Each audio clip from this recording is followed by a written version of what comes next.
أنا اتصبت بالسرطان على سن 70 سنة.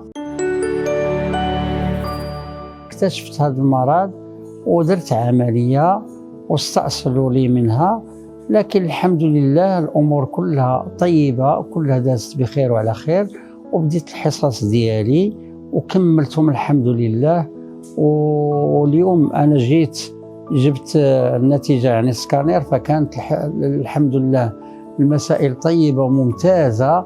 فحتى البروفيسور الأستاذ منصوري يعني فرح شديد بأن هذا المرض الحمد لله قضي عليه بإذن الله. فهذا كننصح الناس، لأن هذا ابتلاء من عند الله سبحانه وتعالى، فيحمدوه ويشكروه باش تكون النفسية ديالهم يعني ممتازة وقوية. وهذا أمر الله سبحانه وتعالى، لأن لحب العبد ديالو كيبتليه، فخاص يكون الرد ديال العبد يشكر المعبود سبحانه وتعالى، لأنه هو اللي كيخفف وهو اللي كل شيء. وفجيت اليوم عند الأستاذ الله يجازيه بخير، أستاذ يعني في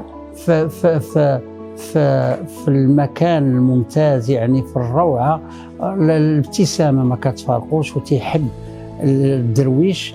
وبديت الحصص ديالي فأنا نهيتهم، والطاقم الطبي الله يجازيهم بخير عنا كل جزاء في هذه المصحة الدولية اللي هي مصحة النخيل، فالله يكثر من امثالهم والله ييسر الأمور ديالهم. فالحمد لله الإنسان كما قلت إذا ابتلاه الله سبحانه وتعالى فيحمد الله تعالى ويثني عليه بالشكور. وهذا كل ما أقول، والله يشافي جميع الناس بإذن الله السميع العليم. والسلام عليكم ورحمة الله.